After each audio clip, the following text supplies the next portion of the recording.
There are nights in sports that transcend the game itself. Nights so rare, so completely outside the boundaries of what anyone thought was possible, that they stop being about basketball and start being about something much bigger. January 22nd, 2006, Staples Center, Los Angeles, California. A Sunday night that started like any other and ended with the entire sports world sitting in stunned silence, trying to process what they had just witnessed. The night Kobe Bryant scored 81 points in a single NBA game against professional defenders on the biggest stage in professional basketball, the second highest single game scoring performance in the history of the sport, a number so extraordinary, so completely beyond what anyone expected that people who were there still struggle to find the words to describe it. This is that story. And more importantly, this is the story of what that number truly means.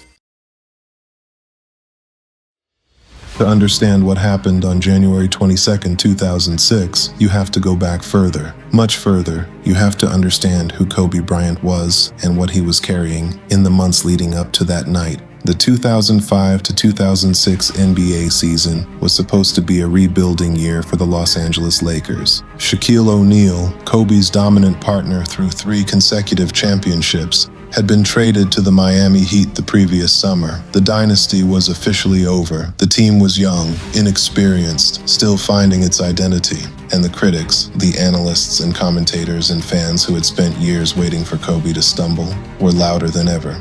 They said Kobe was selfish. They said he was impossible to play with. They said he had driven Shaq out of Los Angeles. They said the championships were Shaq's, not Kobe's.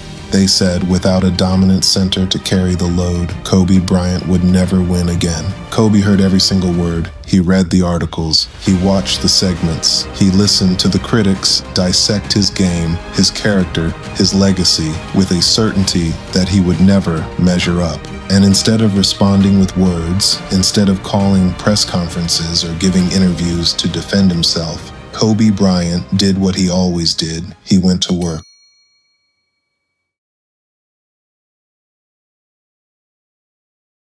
He stayed later. He studied more film. He worked on every weakness anyone had ever identified in his game. He prepared with an obsession that bordered on terrifying. Because Kobe Bryant understood something that most people never learn. You do not silence critics with words. You silence them with performance.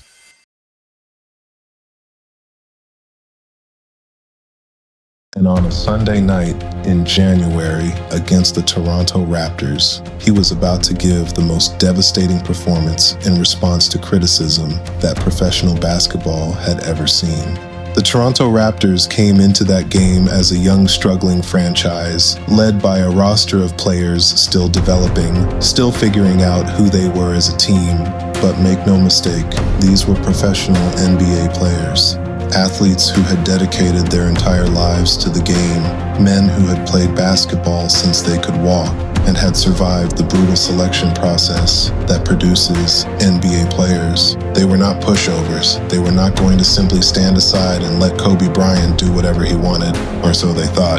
The game tipped off at Staples Center in front of 18,000 fans on a Sunday evening. Both teams came out competitive, trading baskets, running their sets, playing the kind of professional basketball that fills arenas across the league every night. Nobody in that building, not the players, not the coaches, not the fans, not the broadcasters, had any idea what was about to unfold. By halftime, Kobe Bryant had 26 points, shot efficiently, aggressive but controlled. His teammates were involved. The game was close, impressive, professional, dominant in moments, but not yet extraordinary, not yet historic. At halftime, the Lakers went to their locker room and Kobe Bryant sat with his thoughts. Something was happening inside him, a feeling every elite athlete describes, but very few ever truly experience. Complete and total flow state. Every movement felt effortless. Every shot felt inevitable. Kobe had felt glimpses of this before, but what he was feeling was different, deeper, more complete. He went back out for the second half with a quiet certainty that something extraordinary was about to happen. The third quarter began, and Kobe Bryant caught fire. Shot after shot after shot, fadeaways, pull-up jumpers, drives to the basket, three-pointers, free throws, everything going in. The Raptors tried everything. Single coverage, double teams, zone defense. Trapping him the moment he touched the ball. Nothing worked. By the end of the third quarter, Kobe had scored 27 more points, bringing his total to 53 points. The crowd was on their feet, the entire arena buzzing with something nobody had ever felt before, and Kobe Bryant was just getting started. In the fourth quarter, Kobe already had 53 points. The all-time record was Wilt Chamberlain's 100 points, set in 1962. Nobody was thinking about that record, not yet.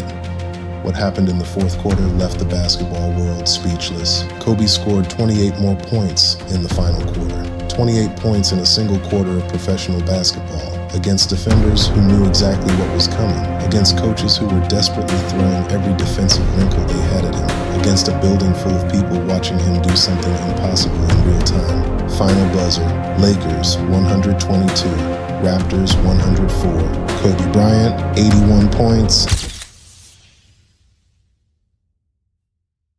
81 points on 28 of 46 shooting from the field, 7 of 13 from beyond the three-point line, 18 of 20 from the free throw line, the second highest single-game scoring performance in the 80-year history of the National Basketball Association. When the final buzzer sounded, Kobe Bryant stood on that court, surrounded by teammates who could barely process what they had just watched as the crowd erupted around him. Here is what most people miss about Kobe's 81-point game. The casual fan watches that performance and sees a miracle, a once-in-a-lifetime explosion of talent and skill that could never be replicated or explained. But that is not what happened on January 22nd, 2006. What happened that night was not a miracle, it was a paycheck. Every 4 a.m. workout in a completely empty gym, every extra shooting session that started after practice had already ended and everyone else had gone home. Every film session nobody saw, studying opponents' tendencies at midnight when his teammates were sleeping. Every rep completed when his body was exhausted and his mind was begging him to stop. Every single morning he chose to get up before the sun, before the world, before his competition, and do the work that most people are simply not willing to do. The 81-point game was the bill coming due. It did not happen on January 22nd, 2006. It happened in every empty gym Kobe ever stepped into, in every shot he attempted before the sun came up, in every moment he chose discipline over comfort, in every single time he decided that good enough was simply not good enough. January 22nd, 2006 was just the night the world finally got to see the receipt. Kobe Bryant scored 81 points that night, but here is what that number truly represents. It represents every person who ever doubted him, every analyst who said he was selfish, every critic who said he couldn't win without Shaq, every voice, external and internal, that suggested his best days were behind him, every moment of disrespect, every dismissal, every doubt. 81 was Kobe's answer, not delivered in a press conference, not in a social media post, not in an interview where he defended himself against his critics, in performance, in the only language that truly matters. And in doing so, he proved something that goes far beyond basketball. He proved that when you dedicate yourself completely, when you refuse to let the noise of other people's doubt drown out the voice of your own belief, when you show up every single day and do the work that nobody else is willing to do, you become capable of things that other people literally cannot believe. You become capable of 81. Now here's the question that matters most. You have your own 81 points inside you, your own defining performance, your own number that silences every doubt and proves to the world and to yourself what you are truly made of. The critics in your life are waiting for your answer. The doubters are watching. The voices in your own head, the ones that tell you that you are not good enough, that you are not talented enough, that you have already missed your chance.